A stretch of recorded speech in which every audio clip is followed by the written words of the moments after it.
Bueno, ¿cómo andan? Estamos intentando solucionar un temita de conexión del docente, pero ya casi estamos por arrancar. Así que bienvenidos a todos.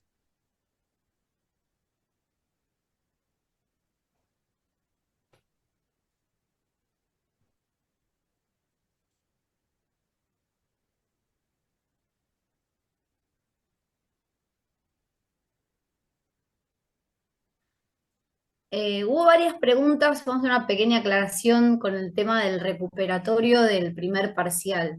El recuperatorio del primer parcial se toma en un examen integrador, entonces la gente que desaprobó o no pudo rendirlo va a tener que rendir el segundo parcial, aprobarlo sí o sí, y eso le da acceso al examen integrador, que se va a tomar después del segundo parcial y antes del final. Después vamos a decirles bien la fecha, si va a ser el 29 de noviembre o si va a ser el mismo 3 de diciembre antes del examen final. Pero bueno, la duda que tenían que era esa, sepan que va a ser después del segundo examen, así que ahora concéntrense también en ese segundo examen para pasarlo. Acuérdense que está el campus para poner preguntas, tienen las clases grabadas todas en el campus, ahí está el programa que dice todo lo que entra, eh, así lo van viendo con tiempo.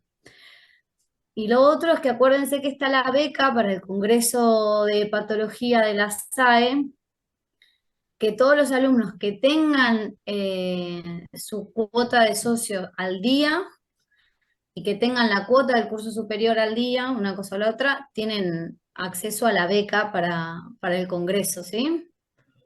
Así que chequeen eso, si están al día con las cuotas, si algo falta, si tienen algún problema, así lo van hablando con la secretaria también. Sí, Hola, acá estoy. gracias, Dani. Eh, Buenísimo. es, es vital para decirle a los chicos, el que quiera beca y no es socio para el Congreso, tiene que mandarle un mail a las secretarias. Entonces las chicas le van a dar un código, con ese código se inscriben en el Congreso. Así que con eso no va a haber problema. Bueno, ahí está Daniel. Si querés, Maca o Dani, querés probar las diapo y Maca te Bien. presenta y arrancamos. Bueno, Perfecto. Bueno, perfecto. La clase de hoy es el impacto en el hígado de la enfermedad fibroquística. Tenemos el gusto de escuchar esta clase por el doctor Daniel Agostino. Él es ex jefe de patología pediátrica del Hospital Italiano y es miembro de la Comisión de Pediatría de la Sociedad Argentina de Hepatología.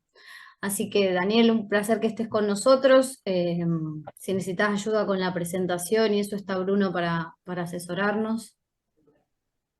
¿están viendo las imágenes? No, no pusiste todavía para ¿Vieron? compartir la pantalla. ¿Está bien? ¿No compartieron? No, no la compartiste vos. Bueno, a ver, esperen. Esperen, Dale, por esperen, favor. esperen que voy a decir. Segundito, porque tuve un inconveniente que estoy en el hospital, en mi consultorio. Ahí estoy compartiendo. Ahora me están viendo, ¿no? Sí, ahora sí, Y me vine perfecto. corriendo al hospital, o sea que en el consultorio, disculpen, pero voy a contarle una intimidad. Mi consultorio está enfrente del hospital y estoy hace 2 horas tratando de ubicarme, conectarme, y me vine corriendo, dejé el consultorio medio abierto y dejé corriendo y ahora estoy en el hospital. Espero que podamos terminar la charla. Bueno, muchas gracias por la invitación. Espero que no me echen del hospital a esta hora. Están acostumbrados a verme en horas nocturnas, pero por ahí me echan. Bueno, muchas gracias a todos por la invitación. Voy a hablar de algo que es un tema muy interesante, que es el compromiso hepático en fibrosis quística. Yo a las charlas siempre le pongo algún título para, digamos, para motivarlas un poco a los desafíos, y le puse un nuevo desafío, porque esta es una enfermedad que provoca todos los días un nuevo desafío. Y así va llevando a muchos años de trabajo con esta enfermedad. Eh, ustedes saben que, perdón, ustedes saben que la fibrosis quística es, digamos, una de las enfermedades digamos, es un desorden genético autosómico recesivo determinado por una mutación en una proteína, en un gen, el CFTR, que provoca la ausencia de una proteína que permite que células secretoras y absortivas de los pulmones trabajen correctamente y sobre todo en esto habla de la enfermedad pulmonar por excelencia, pero también altera el páncreas, el intestino y por supuesto lo que nos vamos a ocupar ahora es el hígado. Entonces, en este cuadrito que ustedes pueden ver, esta es una enfermedad que genera enfermedad multisistémica. Y para lo que es el tracto hepático y gastrointestinal, las manifestaciones, y tanto gastrointestinales como hepáticas, tanto en la infancia, en la adolescencia, en la juventud temprana y en la adultez, porque ahora hablamos de adultez, antes la fibrosis quística llegaba hasta al adulto joven y ahora pasa al adulto mayor, provoca enfermedades de muchos tipos de enfermedades gastrointestinales y hepáticas. Acá tiene una lista: el hilio meconial, la pancreatitis, prolapso rectal, distensión abdominal, diarrea crónica, fallo de crecimiento. Y fundamentalmente el aspecto hepático, la colestasis, de hipertensión portal, de hematemesis, lepatospleomegalia, estasosis, diferentes formas que podemos verlos ahí. Acá nosotros vemos lo que es el cromosoma 7 y la secuenciación de las FTR. Y ahí vemos todas las mutaciones que tiene este cromosoma 7 y las FTR. Por eso hay numerosas formas de presentación de la fibrosis quística y la alteración de este gen, el CFTR.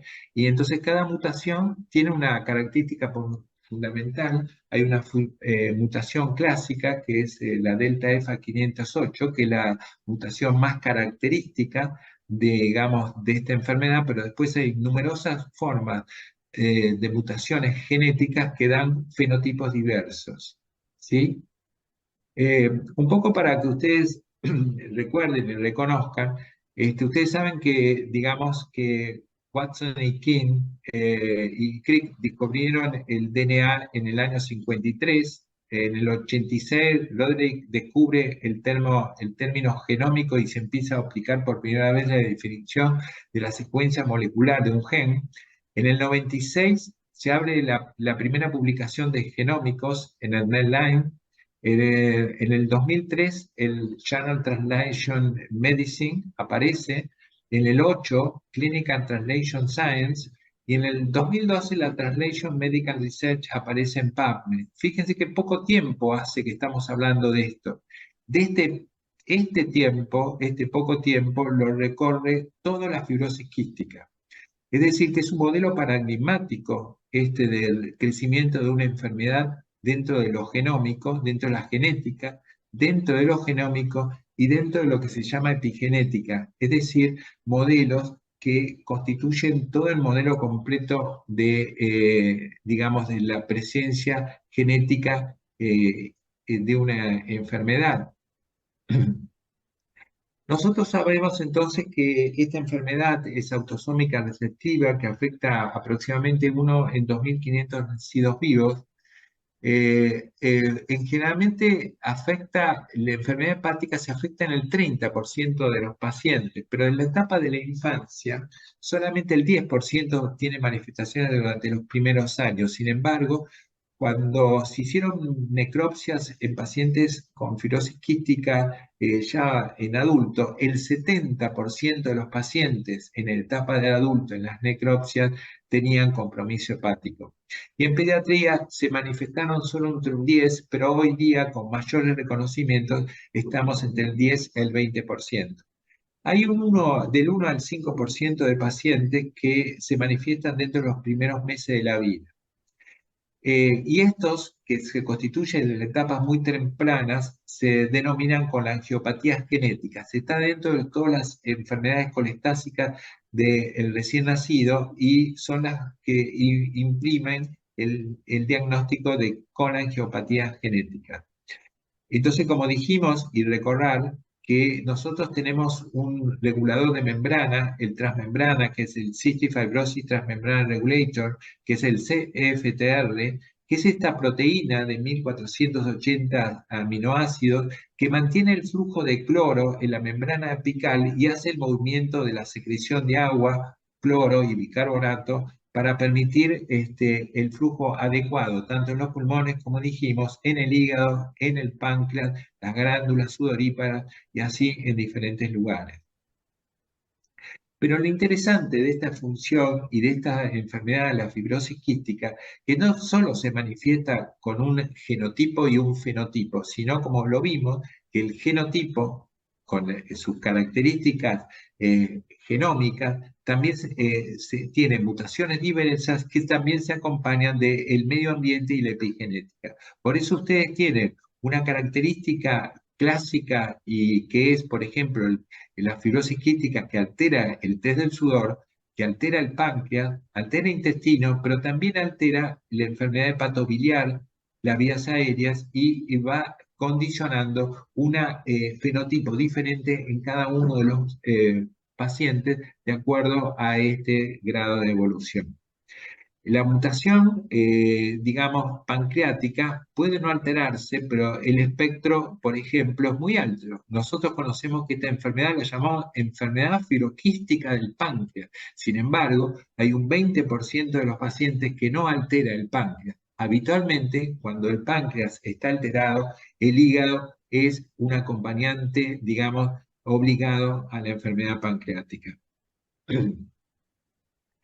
Los puntos más destacados de entonces, para recordarlo, es que aumenta, digamos, la enfermedad fibroquística de páncreas, aumentó, digamos, la sobrevida. Por ejemplo, en el año 1970, la sobrevida de esta enfermedad era de 16 años.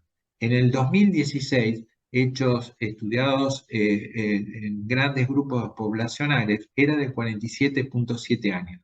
Así ya podemos ver que esta enfermedad paradigmática en lo que es genética, genómica, epigenética y medio ambiente fue modificándose con el tiempo y también es paradigmático en el sentido de transición. Esta enfermedad antes los adultos no veían y ahora van a ver más del 50% de esta enfermedad, lo ven, digamos, en el tiempo de los adultos. Esta es la tercera causa de muerte de la fibrosis quística y la segunda después de las complicaciones pulmonares. Ustedes saben que la causa de muerte de la fibrosis quística, la primera es la causa pulmonar, la segunda el trasplante de pulmón y la tercera es las enfermedades hepáticas. La prevalencia es del 40% y está entre el 2 al 5% de las muertes totales. Como dijimos, el compromiso hepático aumenta con los años.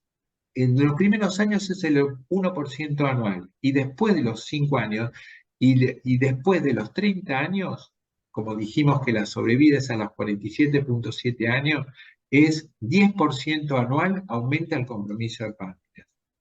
Hay diferentes criterios de riesgo, como el hilio meconial, Cervadón, tener la mutación más común, la delta F508, y tener la deficiencia alfa-1 antitripsina. Tener un solo gen del fenotipo Z, un solo gen que corresponde y se correlaciona con fibrosis quística, habla de un mal pronóstico y fundamentalmente un mal pronóstico hepatobiliar. Acá nosotros vemos en este gráfico un conducto biliar, en el cual fluye en este conducto biliar las sales biliares, que se ven alteradas fundamentalmente en, digamos, en esta enfermedad, la fibrosis quística. La bilis se hace viscosa, disminuye el flujo biliar, se hace precipitación biliar, la bilis se transforma en los ácidos biliares tóxicos, se provoca obstrucción biliar focal, y se provoca inflamación portal, fibrosis, y llevando obviamente a una cirrosis multifocal, biliar o hipertensión portal. Este es el esquema clásico que conocíamos hasta ahora, que era por el mal flujo de ácidos biliares, de flujo biliar, que iba llevando a el estado de cirrosis biliar multifocal.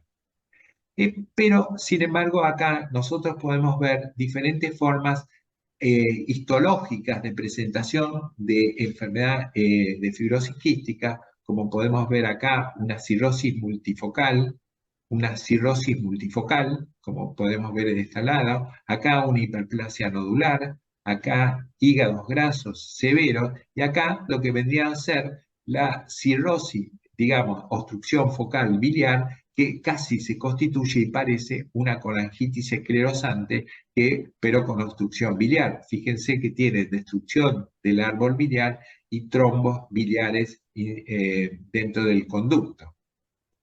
Este era más o menos un esquema que íbamos persistiendo y conociendo de evolución de este tipo de enfermedades. Lo que sí conocemos claramente que el enfermo con fibrosis quística que tiene enfermedad hepática, el pronóstico es malo. El pronóstico es peor, como vemos en este trabajo del Journal Cystic Fibrosis de hace unos años, en que la curva superior se observa fibrosis quística sin patología hepática y fibrosis quística con enfermedad hepática, y la curva en descenso es la curva de sobrevida, es decir, que tiene peor sobrevida, sobre todo después de los 10 años de enfermedad hepática, que aquellos que no tuvieron enfermedad hepática. Es decir, de ahí la importancia de los compromisos hepatobiliares de esta enfermedad. ¿Cuáles son las manifestaciones más significativas? Bueno, conocíamos nosotros que la hipertensión portal era el hecho más significativo del compromiso hepático y que este debe ser valorado con distintos métodos de estudios y es bastante importante el conocimiento. A ver, vamos. ¿Estamos bien? ¿Me escuchan? Sí, sí, está todo bien, Daniel, sí, tranquilo. Sí, escuchamos perfecto. Se escucha bien, pero se ve que alguien prendió el micrófono. Bueno, sigo. Así nosotros podemos ver, por ejemplo, fíjense acá un estudio de resonancia magnética en un paciente, ya van a ver después en otras imágenes, una terrible hipertensión portal. Este es el vaso, gran esplenomegalia, la vena esplénica, complicaciones esplenorenales, gran circulación colateral. Yo realmente las mayores hipertensiones portales, las mayores, digamos, grados de hipertensión, de varices, eso lo he visto en los fibrosis quísticos cuando avanzan en el estado terminal hepático. Ahora vamos a ir viendo, por ejemplo, esta es una vía biliar, que ustedes me dirían que es una colangitis esclerosante, me pueden decir, y no, es la vía biliar de un fibroquístico de páncreas, que vaya a saber por qué le hicieron una colangio y sin embargo se ven como dilataciones o estenosis o arrosariado, pero es de fibrosis quística que se puede confundir tranquilamente con una colangitis esclerosante. Y acá lo vemos también, un fibroquístico con litos biliares, dilatación de la vía biliar también. Es decir, este sería el patrón clásico de obstrucción de la vía biliar que podría ser el fibroquístico. Acá tenemos también un estudio, digamos, para ver varices. Fíjense, esta sería la coronaria estomáquica, terriblemente dilatada, como se puede observar, los grados de hipertensión portal y sangrado lo pueden ver ustedes. Ustedes pueden estar acostumbrados a ver en adultos este grado de hipertensión portal, pero en el grado de la pediatría no se ven tanto, salvo que nos encontremos a este tipo de pacientes.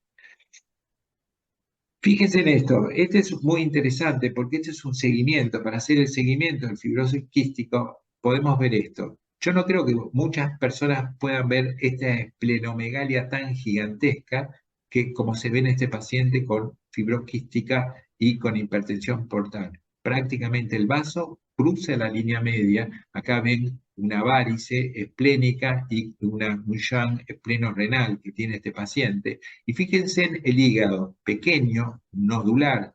Usted diría que es el hígado de un cirrótico, ¿verdad? Pero fíjense en este caso. Este es un paciente, Lucas. Acá este paciente tenía 9 años. Fíjese que tiene el hígado nodular, como se pueden ver en esto, y fíjense que no tiene esplenomegalia.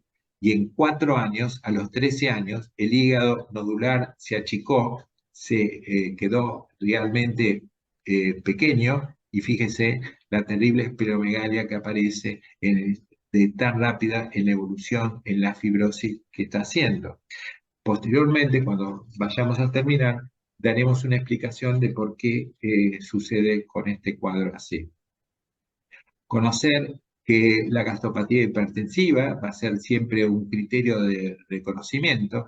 Ustedes, estas venas y estas varices esofágicas severas, con signos digamos, rojos, con varices grado 3, y eso pueden estar acostumbrados a verla en cirróticos, pero ya es raro poder llegar a ver esto porque uno las interviene y trata las hipertensiones portales antes de que esto suceda.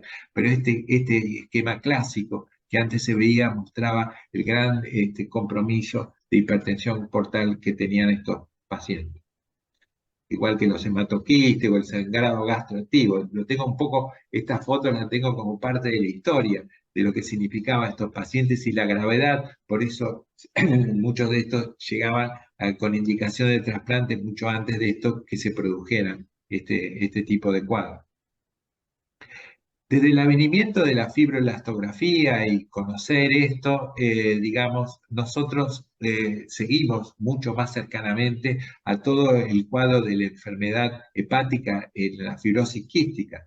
Entonces ya aplicamos este criterio de elastografía para ver. Hay un trabajo, fíjense que es un trabajo en el Pediatric Radiology del 2010, de hace bastantes años, en que se hizo la comparación de niños con fibrosis quística, tanto adultos como niños con fibrosis quística, y se vio significativamente el grado de correlación de aumento de la fibrosis con el aumento, digamos, de la hipertensión portal y el grado de sangrado. Entonces, desde ese momento se empezó a utilizar para el seguimiento de estos pacientes la elastografía y el FibroScan como para el seguimiento de los mismos. Acá hay un trabajo también muy interesante del Journal Cystic Fibrosis del 2011, que definió el grado de hipertensión portal, el grado de enfermedad y el grado varicial de acuerdo a los kilopascales. Y ellos vieron que la mediana de sangrado estaba alrededor de 22 versus 7,9 de pacientes que no sangraban. Entonces, con el grado de, digamos, de un FibroScan de 12 de kilopascales, uno podría, este paciente, saber que en este valor de corte de 12 kilopascales, el paciente ya seguramente podría tener episodio de sangrado, entonces ya nosotros podríamos actuar y no ver como los cuadros anteriores de sangrado tan importante, de varices, y como se veía posteriormente. ¿Cuál es el tratamiento de la enfermedad hepática con fibrosis quística? El más importante es el apoyo nutricional, amplio desde evaluación específica a la terapia de apoyo y sobre todo a las terapias infecciosas. Este es muy importante porque el paciente fibroquístico, una de las patas del desarrollo tanto de la enfermedad como de la enfermedad hepática, es el apoyo nutricional. También el tratamiento pormenorizado de la absorción intestinal. Acá jugamos mucho con la enfermedad pancreática y la enfermedad absortiva, y además con lo que se denomina ahora todo el estado del microbioma intestinal que está alterado en los pacientes con fibrosis quística, como esto, la evaluación de la microbiota intestinal, y después, obviamente, como hablábamos anteriormente, el uso de ácidos biliares. Hoy se plantea el uso no solamente el uso de oxicólicos, sino de otros ácidos biliares, como el ácido cólico o el no uso de oxicólicos, que pueden ser de mayor utilidad que el propio uso de oxicólicos. El tratamiento, obviamente, fundamental y que debemos encabezar es el de la hipertensión portal, como vimos, y actualmente existe que casi el 70-80% de las fibrosis quísticas empezaron a manejar manejos de moduladores. ¿Qué son los moduladores? Bueno, ya veremos qué es esto. Entonces, el tratamiento de la hipertensión portal fundamentalmente debe ser el monitoreo por el cuadro clínico, los estudios de la imagen, como vimos, el FibroScan, la endoscopía, de acuerdo a los diagnósticos clínicos por imágenes debe realizarse endoscopía de control. Acá se comienza, se hace, digamos, profilaxis primaria, cuando apenas encontramos que nosotros tenemos varices de grado 1 o grado 2, o que ya encontramos, ya hacemos profilaxis primaria del mismo, porque evitar que el paciente sangre es un objetivo puntual. Recuerden que estos pacientes, si entraran en shock, por ejemplo, hipovolémico, o entraran en situación de respiratoria compleja, es muy difícil a veces sacarlo del respirador a estos pacientes por su gran compromiso pulmonar. Entonces tenemos que actuar realmente con una profilaxis claramente primaria. Ante las hemorragias intratables o erradicación, la colocación de TIPS está permitido, pero están supeditados en estos casos a la función cardiopulmonar, porque muchos de estos pacientes están cursando con hipertensión portopulmonar. La cirugía electiva habitualmente es el ayuno esclerorenal, porque estos pacientes hacen para evitar la hiperamoniemia con cirugías más complejas. El trasplante hepático está indicado cuando hay severo compromiso hepático, pero siempre con aceptable función pulmonar. El uso de beta bloqueantes, a diferencia de otros grados de hipertensión portal, en estas patologías está contraindicado.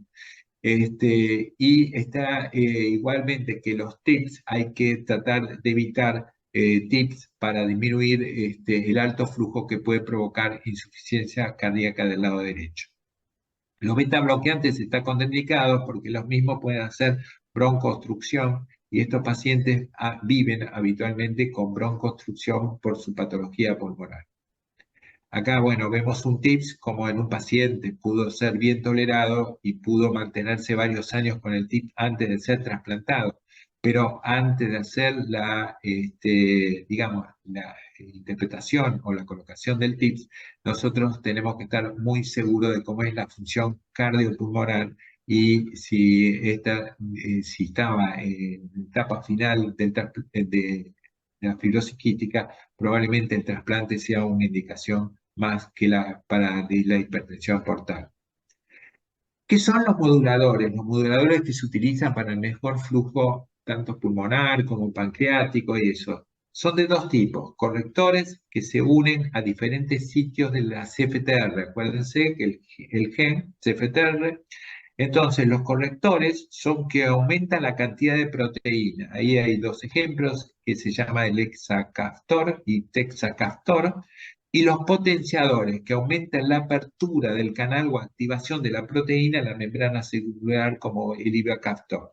¿Eso qué hacen? Permite un mejor flujo, tanto de los flujos pulmonares, como los flujos biliares, y como el flujo pancreático, transportando el cloro en la célula. Habitualmente en pediatría empiezan a partir de los 6 años, y en realidad se hacen de 6 a 12 años y de 12 a 18 años y en el adulto, a todos los adultos que puedan recibir los mismos. Pero acá hay algunas consideraciones que son útiles porque estas son consideraciones muy actualizadas y muy de este momento. Nosotros sabemos que cuando tenemos el uso, porque va a venir un paciente con fibrosis quística y va a decir, uso moduladores, yo tengo enfermedad hepática y ¿qué hago? Si la enfermedad hepática es un CHAI de clase A, no se ajusta la dosis y dijimos que puede utilizarlo.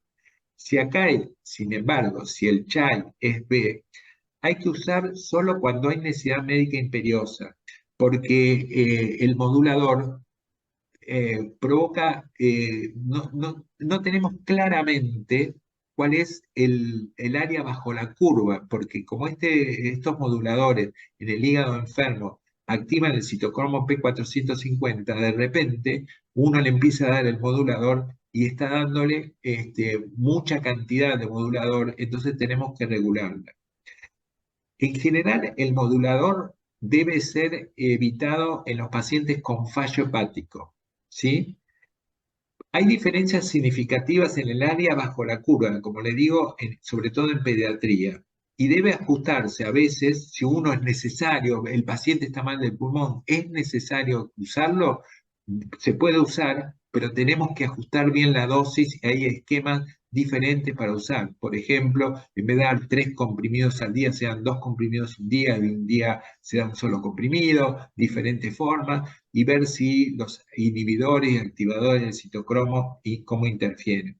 Hay que recordar que en los pacientes hepáticos trasplantados que usan tacrolimus, el modulador, cualquiera de los moduladores, puede alterar, digamos, porque activan el citocromo P450, pueden cambiar la concentración de sangre del tacrolimus, ¿sí? Quiere decir que a veces lo tienen muy alto tomando el modulador o pueden tenerlo muy bajo, poniendo en riesgo, digamos, que el paciente pueda hacer rechazo u otro tipo de manifestaciones. En general, ahí se ha descrito que con los moduladores pueden haber formas de hepatitis de los mismos, y entonces se deben hacer control de enzimas hepáticas a todos los pacientes fibroquísticos que reciben moduladores, sobre todo cuando tengan enfermedad hepática de algún tipo de moderada a leve, se deben hacer controles cada 3 meses, ¿sí? Hay recientemente un trabajo del Liver International de hace muy reciente que mostraba que pacientes que reciben moduladores comparados y estudiados con FibroScan o elastografía, digamos, comparados a los 6 meses, se vio que estos pacientes con enfermedad hepática moderada, no severa ni leve, sino moderada, empeoraba el grado de fibrosis a los 6 meses. Esto está por evaluarse, porque es un dato fundamentalmente para todos que manejamos enfermedad hepática, saber si estos moduladores que van a recibir todos los pacientes prácticamente fibroquísticos, ver cómo evolucionan hacia su enfermedad hepática. Acá está mostrando lo mismo, como acá se comparan todos los pacientes menores de 20 años y los mayores de 20 años. Acá los mayores de 20 años, los menores, perdón, de 20 años, se ven como hay un aumento en las tablas del lado derecha, hay aumento antes del uso de los moduladores, a posterior como aumenta el grado de fibrosis de estos pacientes. Entonces hay que tener cuidado del uso de los mismos, pero más que cuidado, hacer controles más que cercanos de estos pacientes. ¿Qué pasa cuando el paciente entra, tiene insuficiencia hepática progresiva, con caída de la síntesis, como siempre, con un RIN superior de a 2,5, un tiempo de protrombina menor de 40, hipoalbuminemia, hiperbilinemia? ¿Tiene indicación de trasplante? Sí, obviamente tiene indicación de trasplante. Hay varios pacientes trasplantados con fibrosis quística cuya evolución ha sido más que satisfactoria. Obviamente que cuando tenés sangrado parálisis no controlable, encefalopatía, siempre obviamente está más que aclarado. Pero a veces el deterioro de la calidad de vida y de la función vinculada a la colestasis crónica y pacientes malnutridos, con prurito, con osteodistrofia, con grado, que está todo dependiente no solo de la enfermedad pulmonar o de las infecciones, sino del hígado mismo, solamente eso es una indicación de trasplante, y a veces el mejorarlo, este grado también mejora el estado en general del paciente y el estado pulmonar del mismo. Nosotros sabemos que los pacientes trasplantados posterior al trasplante, como se ven también en este trabajo, lo que fue posteriormente la función pulmonar mejoró post-trasplante, sobre todo el primer año o 2 años posterior al trasplante. Esta mejoría dio ilusiones en un primer momento, diciendo que suerte, lo trasplantamos y hemos mejorado el pulmón. Sin embargo, esta mejoría habitualmente pulmonar y todo siempre es transitoria porque la enfermedad persiste. Nosotros mejoramos el aspecto general y eso hizo que los pacientes estuvieran mucho mejor con el trasplante, pero al cabo de 3, 4, 5 años la enfermedad prosigue en el pulmón, prosigue en el páncreas, pero la enfermedad hepática se resuelve mejorando los primeros tiempos, pero después se estabiliza.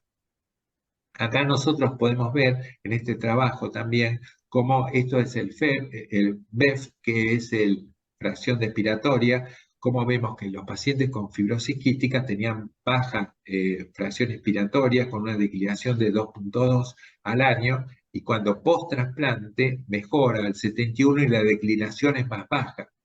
Pero a los 5 años post-trasplante vuelven a tener la patología de enfermedad pulmonar como es un fibroquístico de Parkinson. ¿Sí?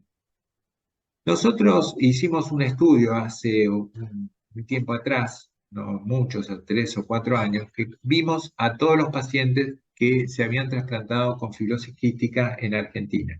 Esta es una base de data del IUNOS, o mejor dicho, del SPLIT, que es una base de data que pertenece al IUNOS, en el cual vemos que la fibrosis quística constituía el 1.6% de los pacientes trasplantados. Eran 51 pacientes de la edad pediátrica, estoy hablando por supuesto, que habían sido trasplantados. Nosotros en el INCUCAI no había ninguna referencia de fibrosis quísticas trasplantadas de hígado. No estaban dentro de las enfermedades metabólicas y constituía el 3%. Sobre 1.251 pacientes trasplantados no había fibrosis quística datas para poder relacionar, como que ninguno se hubiera trasplantado con fibrosis quística y sin embargo habían sido trasplantadas. Entonces hicimos un trabajo sobre 1.211 trasplantes en un multicéntrico, en el cual el 1% de 1.211 pacientes habían sido fibroquísticos, 12 pacientes que habían sido trasplantados, ¿sí?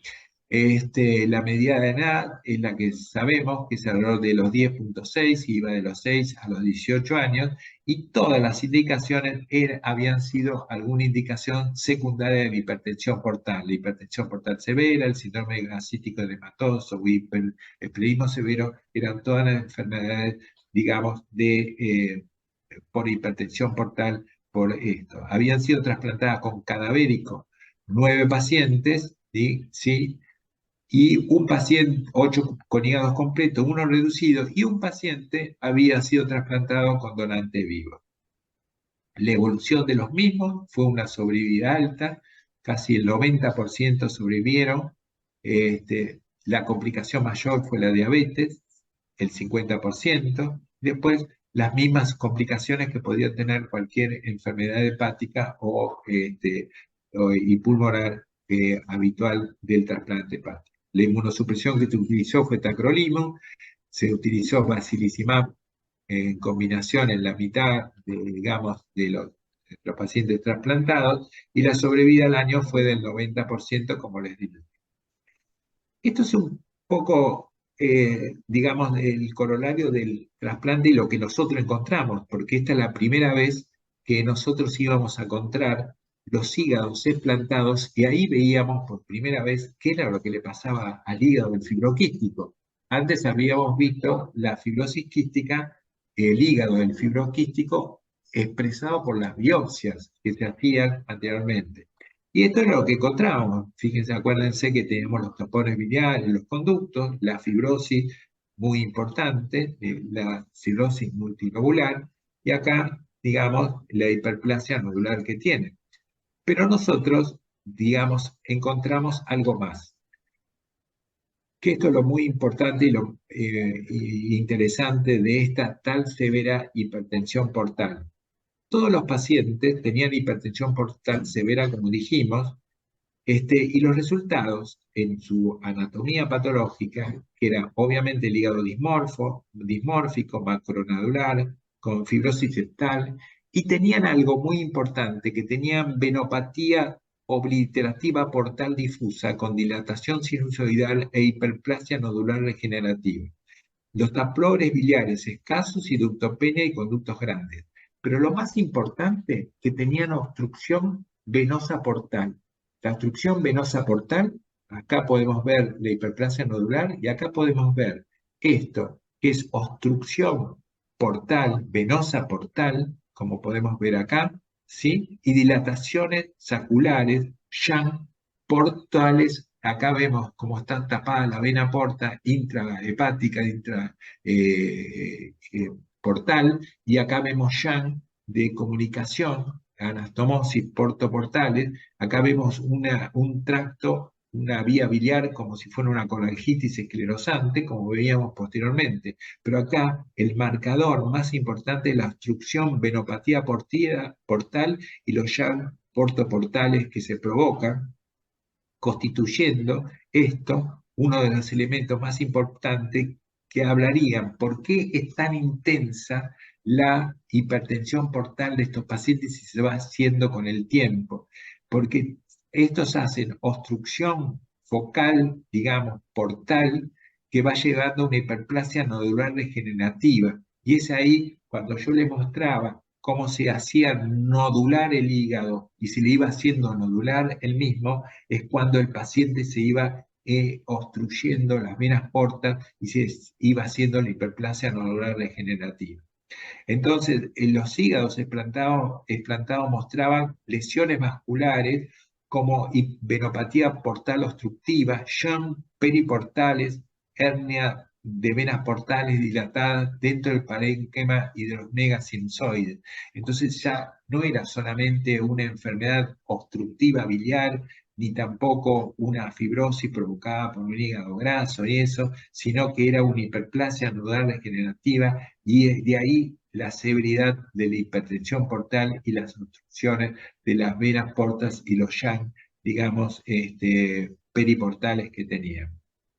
Posteriormente, el trabajo que hicimos y que lo presentamos en la Sociedad Norteamericana, Wither lo publicó en el Journal Cystic Fibrosis, lo mismo, que mostraba un cuadro no cirrótico de la hipertensión portal y sí de hiperplasia nodular degenerativa. En realidad, yo le diría que tienen esta hiperplasia nodular degenerativa como el marcador nodular y de gravedad de la hipertensión portal, pero si uno mira el hígado completo, encuentra como diferentes formas de presentación, en el cual también hay obstrucciones focales, pero no tan intensas como se pensaba por las obstrucciones biliares, por eso no actuaban el uso de oxicólico también, ni nada, y tampoco había esa cirrosis multifocal, sino fundamentalmente esta hiperplasia nodular degenerativa. Bueno, en conclusión, la enfermedad hepatobiliar en la fibrosis quística constituye una importante complicación de esta entidad, condicionando un mal pronóstico para estos enfermos.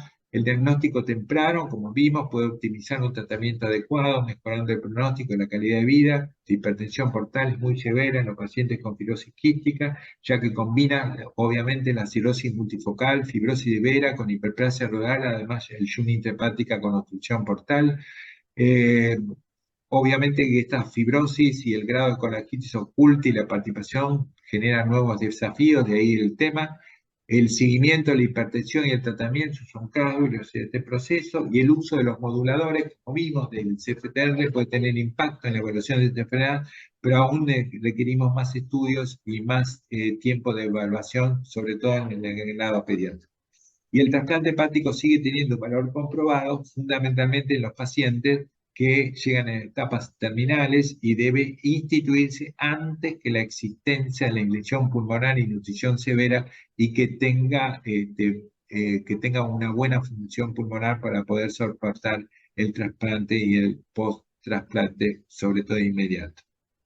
Este es Valentino, a los 8 años, a los 2 años post-trasplante, se trasplantó a los 6, es uno de los pacientes que estaban en lista que se vio, se trasplantó a los 6 por una citis refractaria al tratamiento, estos 2 años de trasplante, y este es Valentino, a los 20 años, con una efusión hepática normal, pero con requerimientos de su función pulmonar que siguió estando como el cuadro propio de la fibrosis quística del páncreas.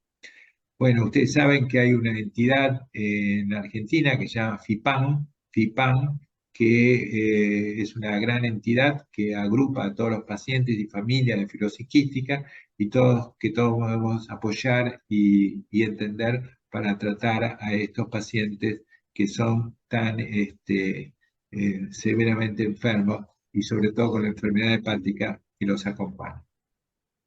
Bueno, antes de despedirme les agradezco y los invito para el año que viene, que va a haber el Congreso Mundial de Gastroenterología, Hepatología y Nutrición en Argentina, en Buenos Aires, en diciembre del 2024, que participa un poco de la vida pediátrica Así que es el Congreso Mundial, es la primera vez que se va a hacer en Argentina y espero que todos nos juntemos ahí para honrar a nuestro país y honrar a lo que va a ser este Congreso Mundial.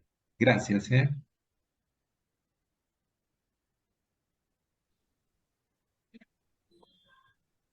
Ahora aparezco yo, un segundo. Ahí está. Bueno, Bueno, muchas gracias por la clase. Muy bueno, muy bueno. En primer lugar, sí, agradecerle por la generosidad, por haber cambiado primero el día que nosotros le pedimos. Así que muchas gracias. Y bueno, tenía armado para el día siguiente, por eso tuve este cambio y me quedé en el consultorio y dije, no, en el consultorio lo resuelvo. Vi 4 pacientes y lo resolví y me tuve que venir corriendo al hospital y lo pude resolver en el hospital. En el consultorio un desastre, no pude tomar el internet. Bueno, pero espero que estoy a disposición de ustedes para lo que quieran. un placer escucharlo una vez más esta clase. Si les parece, empezamos con las preguntas. Dale, Yo leo la primera que me aparece a mí, dice, ¿de qué depende que en fibrosis quística con compromiso hepático un porcentaje bajo de pacientes progresen a cirrosis biliar avanzada? Gracias por la pregunta, está muy bueno. Pues, pero casualmente creo que no sé si le hiciste antes de la última parte, porque creo que eso depende. Parece ser que si nosotros descubriéramos por qué hace hiperplasia nodular degenerativa y por qué hay obstrucciones portales, yo creo que esto ya está dentro del mecanismo de acción de la hipertensión portal severa. Aparentemente, estas mismas hipertensiones y obstrucciones de las venas portas y los Yang pueden tener algunos pacientes, por ejemplo, que tengan HIV, que tengan SIDA. Parece ser que está relacionado a múltiples infecciones y sobre todo múltiples infecciones con translocación bacteriana a nivel intestinal. Y si hay algo que tiene el fibroquístico del páncreas, es múltiples infecciones y permanentemente está con su intestino, digamos, afectado. Es de ahí la importancia, por eso había un esquema que les había puesto, de valorar a estos pacientes a través del estudio de la microbiota intestinal o del microbioma intestinal. Y probablemente eso sea uno de los grandes desafíos que tengamos, tratar de evitar que progresen a esta hiperplasia nodular degenerativa, que es la más seria. Hasta ahora lo que hemos hecho es tratar de hacer diagnóstico. Por ejemplo, hay un trabajo hecho por los americanos que habla que el hígado nodular, cuando va viendo que el hígado se va haciendo nodular, hay que poner los alertas que está pasando esto. Pero a mí me parece que hay que hacerlo antes, hay que verlo y tratar de valorar el microbioma intestinal de estos pacientes antes de irlo estudiando para ver cómo va cambiando, ¿no? Yo ahora empiezo con probióticos con estos pacientes, pero eso es nada más que para alguien que no sabe cómo ayudarlo, lo quiere ayudar de alguna forma, pero creo que está ahí. Los beta bloqueantes dicen no selectivos en estos pacientes que ya cursan con hipertensión clínica. No, está bien. La pregunta es, están contraindicados, pero no por la hipertensión portal, están contraindicados porque estos enfermos tienen obstrucción bronquial. Claro. Entonces, como tienen obstrucción bronquial, no se pueden dar beta bloqueantes. Entonces, porque la obstrucción bronquial aumenta la obstrucción bronquial y si hay algo que no podés hacer es obstruirlos a estos chicos. Por eso están contraindicados. Y después dice, ¿el trasplante es solo hepático o puede plantearse un trasplante doble? sí, no, eso hay indicación de trasplante doble, pero está buena la pregunta también, porque yo soy un enemigo del trasplante doble, porque yo digo, si tiene indicación de trasplante, que tenga indicación de trasplante hepático, porque si el trasplante hepático, ustedes vieron que le mejora la función pulmonar, entonces yo le hago el trasplante hepático, le mejoro la función pulmonar, y después le digo con el hígado funcionante, y por ahí pasan 5 o 6 años, y le hago el trasplante de pulmón, pero no lo hago doble. El chico ese que ustedes vieron, que lo trasplantamos a los 2 años, a los 8 años estaba él feliz y contento, a los 20 a los 22 años se trasplantó el pulmón, ¿sí? Y se murió por post-trasplante de pulmón, ¿sí? Lamentablemente yo eso no lo pongo en la foto, en realidad no lo pongo para no desanimar a la gente para que lo vea, pero además porque me da profunda tristeza, porque desde los 6 años que lo conocía y a los 22 años por el trasplante de pulmón se muere. Pero es así. Y después la última pregunta dice, paciente con fibrosis quística que presenta alteración del hepatograma, ¿se asume que es parte de la enfermedad o se descartan otras etiologías? Y la otra pregunta es si se biopsian a todos los pacientes. Yo creo que en principio, obviamente, cuando uno tiene una fibrosis quística y tiene alteración del hepatograma, uno tiene que pensar que es responsabilidad de la fibrosis quística.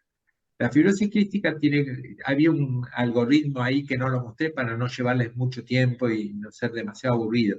Pero hay un algoritmo que tiene, si quieren después se los dejo para que los pongan, que es de la Asociación de Fibrosis Quística de los Estados Unidos, y el algoritmo muestra al paciente de formas de presentación. Una de las formas de presentación es de la colestasis, otra forma de presentación es de la hipertensión portal, otra forma de la hipertensión es de la cirrosis, de estas formas de ver. Y entonces, ¿cómo va uno estudiándolo al paciente?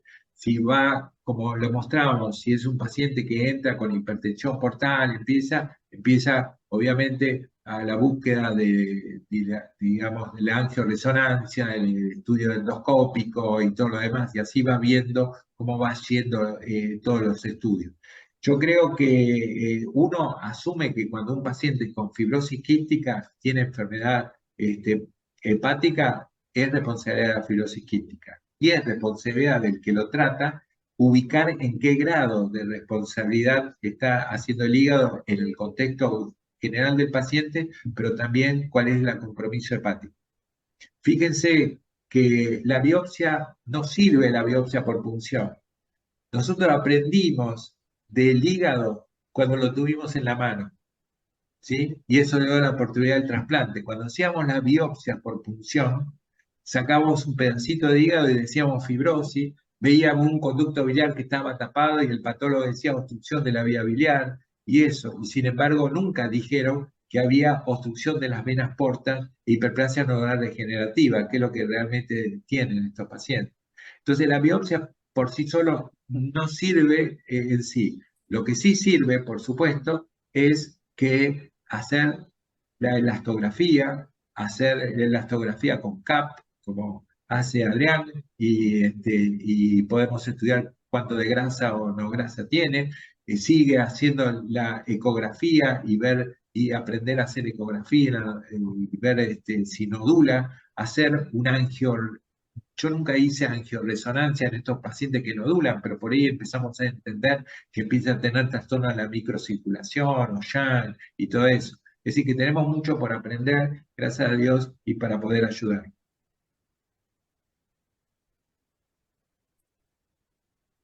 Bien, hasta ahí las preguntas. Justo Cecilia había preguntado esto que nos comentabas al final, así que dice, bueno, muchas gracias por responder la pregunta.